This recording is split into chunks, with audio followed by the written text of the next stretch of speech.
Hello எல்லாருக்கும் மிகப்பெரிய வணக்கம் சொல்லிட்டு வந்தாச்சுங்க. உங்க ஆர்ஜேபுர்க்கோ கள நிலவரங்களை சுட சுட விறுவிறுப்பா பார்த்துக்கிட்டு வரோம். நம்ம தமிழக அரசியல் யூடியூப் சேனல்ல நீங்களும் ஆதரவு அளிச்சுட்டு வரீங்க. அந்த ஆதரவு அப்படியே தொடரணும்னு எங்களோட ஆசைகள் இருக்கு. இன்னைக்கு நம்ம ஸ்டார் வேட்பாளர்கள் சொல்லக்கூடிய ஒரு சில தொகுதிகளில் இன்னும் இழுபறியா, அதாவது இவங்களா அவங்களா அவங்களா இவங்களா அப்படின்ட்டு நமக்கே ஒரு கன்ஃபியூஷன். இந்த தொகுதியில் யார் ஜெயிப்பாங்க அப்படின்ற ஒரு ஆர்வம் கேண்டிடேட்டை விட நமக்கு ரொம்ப அதிகமா இருக்கு. அந்த மாதிரியான தொகுதிகள் என்ன, அந்த தொகுதியில என்ன மாதிரியான நிலவரம், இறுதிக்கட்ட நிலவரம் அப்படின்றத தெரிஞ்சுக்கிறதுக்காக நம்ம தமிழக அரசியலோட இணை ஆசிரியர் ரங்கநாதன் சார் தான் நம்ம கூட இருக்காரு. அவர்கிட்ட கேட்டு தெரிஞ்சுக்கலாம். வணக்கம் சார். அந்த ஸ்டார் தொகுதிகள்னு சொல்லும் போது எல்லாருமே ஒரு ஆர்வமோ அந்த பரபரப்போ இருந்துட்டே இருக்கு. நமக்கே அப்படி இருக்கும் போது அந்த வேட்பாளர்களுக்கு ரொம்ப அதிகமாவே இருக்கு. அந்த மாதிரி தொகுதிகள் முதல்ல என்ன, அங்க என்ன மாதிரி நிலைமை சார்? ஃபர்ஸ்ட் தொகுதியா நம்ம ராம்நாடை பார்க்கலாம்.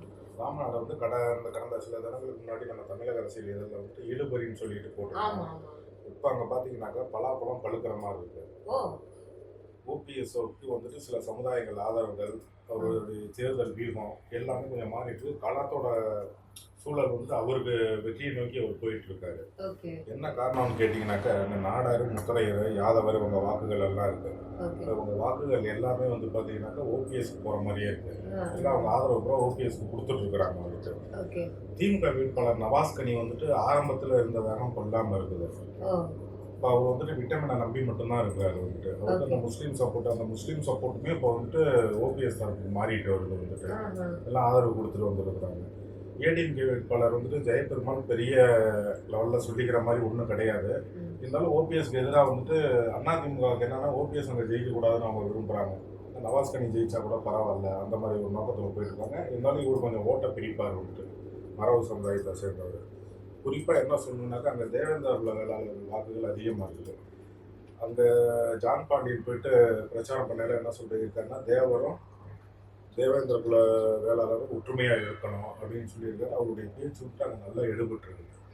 அவர் ஏன் அப்படி சொல்லியிருக்காருனாக்கா, அவர் தென்காசியில் இருக்கிறார். தென்காசியில் முக்குளத்தோர் ஓட்டுகள் இருக்கு. அப்படியே ஓபிஎஸ் ஆதரவு முக்குளத்தோர் ஓட்டுகள் அவருக்கு வந்ததுனாக்கா அவருக்கு கொஞ்சம் சாதகமாக இருக்கும் அப்படின்றதுனால அவர் அந்த விஷயத்த சொல்லியிருக்காரு.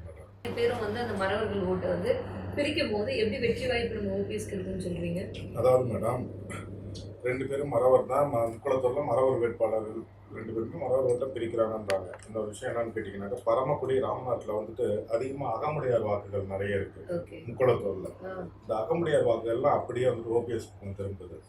அதே மாதிரி அதிமுக தரப்புலையுமே அந்த அதிமுக இருக்கிறவங்க ஓபிஎஸ் வந்து ரொம்ப அதிமுக வந்து ஓரம் கட்டிட்டாங்க, குறிப்பிட்டு ஓரம் கட்டிட்டாங்க அப்படின்றதுனால அவருக்கு கொஞ்சம் ஆதரவுகள், அனுதாபாலைகள் அந்த மாதிரி எல்லாமே போயிட்டு இருக்குது வந்துட்டு. அதே மாதிரி பரமக்குடியில் சௌராஷ்டிரா வாக்குகள் இருக்குது. மோடியோட கம்யூனிட்டி வாக்குகள் வந்துட்டு ஒரு 35,000 ஓட்டுகள் அங்கே இருக்குது. அதில் வந்து 27,000 ஓட்டுகள் சாலிடாக இவருக்கு வந்துடும், ஓ பன்னீர்செல்வத்துக்கு வந்துடும். அதே மாதிரி அங்கே அறந்தாங்கி எக்ஸ் எம்எல்ஏ வந்து ரத்னா சபாபதிக்கு நல்ல செல்வாக்கு இருக்குது. அவர் வந்து பார்த்தீங்கன்னா எப்போதுமே ஓபிஎஸ் கூடவே போயிட்டு வந்துட்டு இருக்காரு. அதுவும் ஓபிஎஸ்க்கு ஒரு ப்ளஸ்ஸாக இருக்குது. அதே மாதிரி தபால் வாக்குகளே 95% வந்துட்டு ஓபிஎஸ்க்கு விழுந்ததாக ஒரு தகவல் இருக்குது. ஏன்னா என்னையுமே தபால் வாக்குகள் எந்த பக்கம் ஃபஸ்ட்டு விழுதோ அது கொஞ்சம் வெற்றி பாதையை நோக்கி போயிட்டு இருக்கோம். தபால் ஓட்டு போட்டவங்க அந்த அரசு ஊழியர்கள், இந்த காவல்துறையினர்லாம் கேட்கல வந்து பார்த்தீங்கன்னாக்கா, யாருக்கு என்ன போட்டிருக்கீங்கன்னா பலாப்பழத்துக்கு தான் எல்லாரும் போட்டுக்கோன்னு சொல்லி சொல்றாங்க. இது எந்த அளவுக்கு உண்மை அப்படின்றது ரிசல்ட் தான் தெரியும். இப்போ நீங்க சொல்லிட்டீங்க ஓபிஎஸ்க்கு எந்த அளவுக்கு வெற்றி வாய்ப்பு அங்கே இருக்கு அப்படின்னு சொல்லிட்டு. அவர் கூட சேர்ந்தவங்களும் அவரோட பசங்களும் அங்க களத்துல இறங்கி வேலை செய்யறாங்க அப்படின்னு அது எந்த அளவுக்கு இருக்கு? இல்லை, நல்ல ஒரு ஓபிஎஸ்க்கு ஆதரவாக வந்துட்டு சுழன்று பம்பரமாக வேலை பார்த்துட்டு இருக்காங்க. ஜெயபிரதீப்பும் ஒரு ரவீந்திரநாத் எம்பி வந்துட்டு, அவங்களுக்கு வந்து ரவீந்திரநாத் எம்பிக்கு வந்து தேர்தல் வியூகம் நல்லா தெரியும். ஏன்னா கடந்த நாடாளுமன்ற தேர்தலில் அவர் மட்டும்தான் ஜெயிச்சார். எப்படி அந்த வியூகம் வகுத்தாரு, எப்படி மக்களை கவர் பண்ணார், எப்படி விட்டமினை இறக்குனாரு, இந்த சாதனைகள்லாம் அவருக்கு தெரியும். அதனால் அவங்க 2 பேர்த்தோட வேகமும் கட்சிக்காரங்களோட வேகமும் ஓபிஎஸை வந்துட்டு வெற்றி பாதையை நோக்கி கொண்டு போகுது. அதனால் வந்து பலாப்பழம் அங்கே உறுதியாக பழுக்கிற மாதிரி தான் இருக்குது. இப்போ தற்போதைய உள்ள கல நிலவரம் பலாப்பழம் அங்கே பழுக்கிறோம். ஓகே, பலாப்பழம் அங்கே பழுக்குது. பட் அது உள்ள இருக்க சொல்ல வந்து இனிப்பா இருக்குமா எப்படி இருக்கும் அப்படின்றத ரிசல்ட் வந்த பிறகுதான் தெரிஞ்சுக்க முடியும். ஓகே.